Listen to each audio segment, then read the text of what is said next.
Welcome to the deep dive. Today we're jumping straight into a spiritual text known as a morning Murli. Mhm. And if you're someone who likes to get right to the heart of things, well, think of this as your quick guide to some pretty deep ideas about, your inner self and the world. Exactly.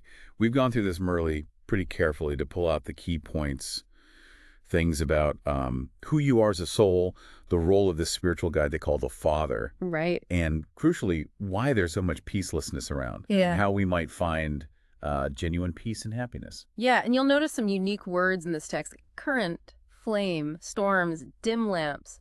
It sounds a bit poetic, maybe. It does. But don't worry, we're going to unpack those, make them relatable. Okay, so let's start. This idea of the Father providing a current. What's really going on there? Well, what's interesting is it's not just like vague energy.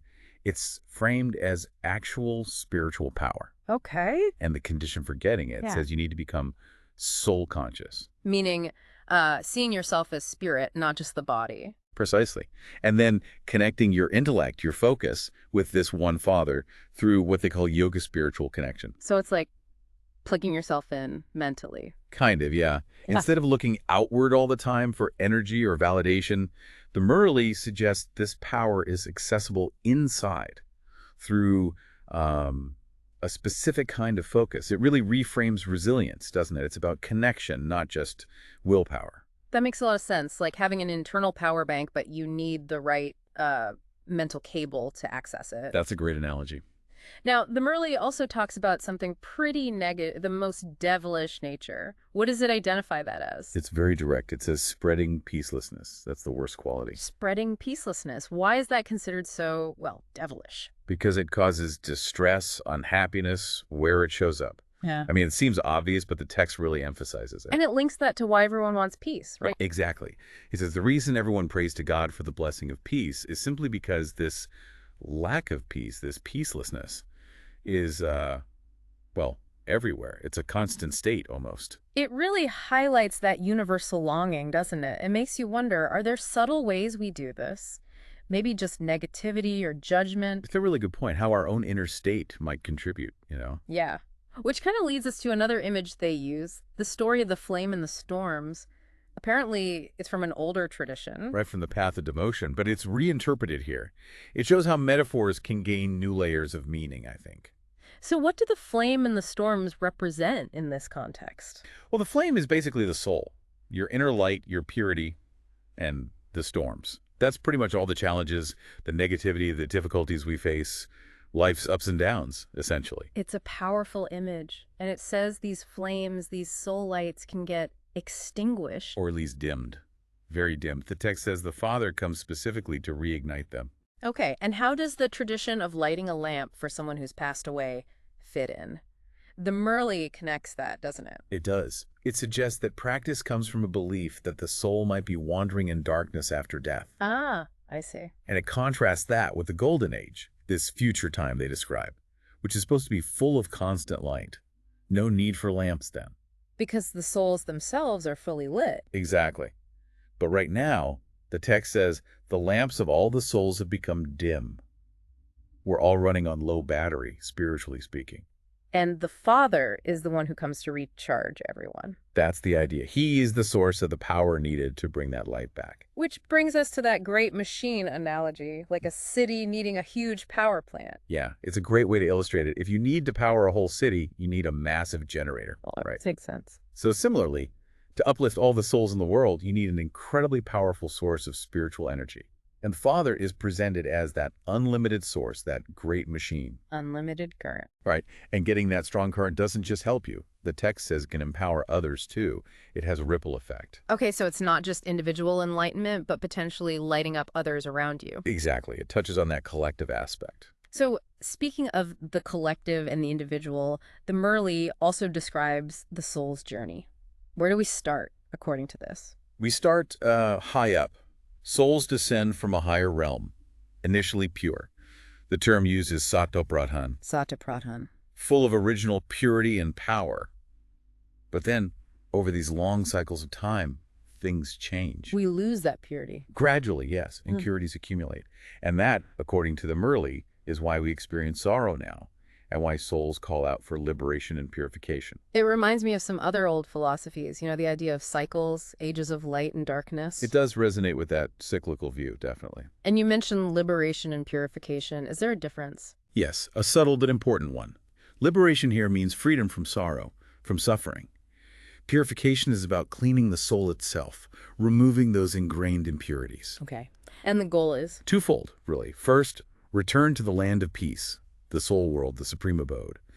And then experience the land of happiness, the golden age on earth, a time of natural peace and joy. A stark contrast to now. Very much so. That inherent peace is contrasted with the peacelessness we see today. So it's like an pure potential, then challenges and decline, then a return. Yeah. You also mentioned stages, Satapradhan, Sato Raho Tamo. Right. Those describe the decline. Satipatthana is the peak, highest purity and power. Okay. Sato is still pure, but maybe a bit less power. Yeah. Rahu is more active, driven by ambition, maybe desire. Not necessarily bad, but it moves away from that stillness, can lead to imbalance. Santamo. That's the stage of inertia, impurity, darkness, the lowest point in the cycle. How does the tree analogy fit in? Yes. The Murli uses a tree to illustrate how souls come into the world over time. The earliest, purest souls are like the foundation, the trunk maybe. Then other souls and religions emerge like branches and leaves. So later branches still go through the same cycle. Yes, everyone goes through Siddhapradhan to Tamo, regardless of when they appear on the tree. Interesting. Okay, now the text talks about the father's love and getting an inheritance, but it sounds conditional. It is, in a way. It says the love you receive and the inheritance of peace and happiness is sort of proportional to your spiritual effort and service. Service, like helping others understand this. Yes, sharing the knowledge, helping others connect. The idea is that only souls who are actively becoming pure can really receive that full inheritance. It even says you earn an income through study and service. So it's not passive. You have to engage. Definitely, there's an active participation required. And the father isn't just a source of power, but also a liberator and guide. Correct. The one who frees from sorrow, that's the liberator aspect. And the guide shows the way back to purity. And given the state of the world now, Which the text sees as very impure, yes. The main guidance is simple. Remember me. Focus on the source. and there's an urgency, mention of the old world ending. Yes, there's a strong sense that this current cycle, the old world, dominated by impurity, is nearing its conclusion, making way for the new, golden-aged one. Okay, this next point is intriguing. The pomp of Maya, things like aeroplanes, electricity, are described almost dismissively as temporary. It does seem that way initially. They're labeled pomp of Maya, suggesting they're part of the illusion or the temporary show of this current age and destined for destruction. But then It clarifies that similar things will exist in the Golden Age, perhaps in a more refined or harmonious way. It even says skilled people will be needed there. So it's not anti-technology, more about perspective. Exactly. It seems to be more about not getting lost in the temporary flashiness, recognizing its place in the bigger spiritual picture, rather than condemning technology itself. A transformation, not total annihilation. That clarifies things. Now, who is Shiv Baba? That name comes up as very important. Shiv Baba is the specific name used for the Father, the Supreme Soul, the Creator. The ultimate source. Yes.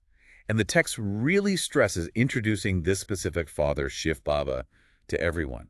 Why? Because he's identified as the only one who can truly liberate from sorrow and guide everyone back to peace and happiness. Even with the storms of Maya making it difficult. Especially then, personal effort in remembrance in yoga is crucial despite those challenges. The text also distinguishes him from other figures, like Christ, saying they are part of the creation while Shiv Baba is the creator. So why is that specific distinction, this highest on high Father versus just God or the divine, so crucial for the practice described here? That's a key point. It seems the practice requires focusing the intellect very precisely on this specific source, Shiv Baba, believed to be the ocean of knowledge and peace, to draw that specific power and purity. A general idea might not provide the same focus connection or yield the same results according to this teaching. Okay, a very specific focus is needed. And the nature of souls themselves and the Supreme Soul, what are they like? Souls are described as infinitesimally small points of light. You can't see them with physical eyes, only through divine vision or insight, Tiny sparks. essentially. But the Supreme Soul, the Father, Shiv Baba, while also a point of light, is unique. He's the ocean of knowledge, the ocean of bliss, the liberator, the guide. He doesn't enter the cycle of birth and death like other souls. But he needs a body to teach. Yes, being incorporeal, the Murli explains, he has to borrow a body, incarnate, to speak this knowledge directly to humans. The example given is the body of Brahma, referred to sometimes as Adam. A specific vehicle for the teaching. Right. And how should we approach this knowledge? It uses the word imbibing. Imbibing means really absorbing it deeply, understanding it with your intellect, not just hearing it. The text warns against letting the mind wander or, yawning during the study. Like being a really attentive student. Exactly. It stresses using your intellect, making the effort to understand and retain it.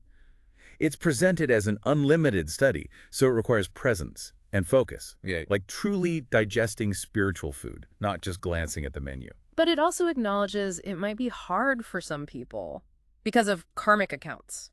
Yes, it accepts that past actions, these karmic accounts, can affect how easily someone can grasp or accept the knowledge.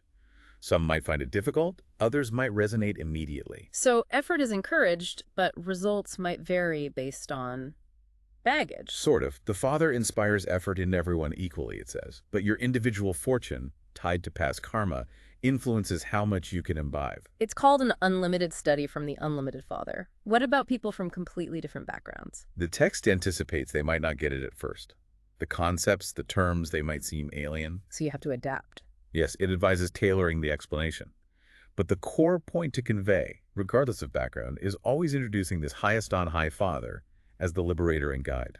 The one who can take everyone out of the current vice-ridden world. And into the future viceless heaven.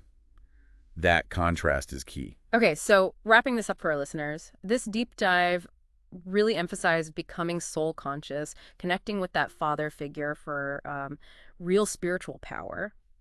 It also strongly flags spreading peacelessness as, well, deeply problematic.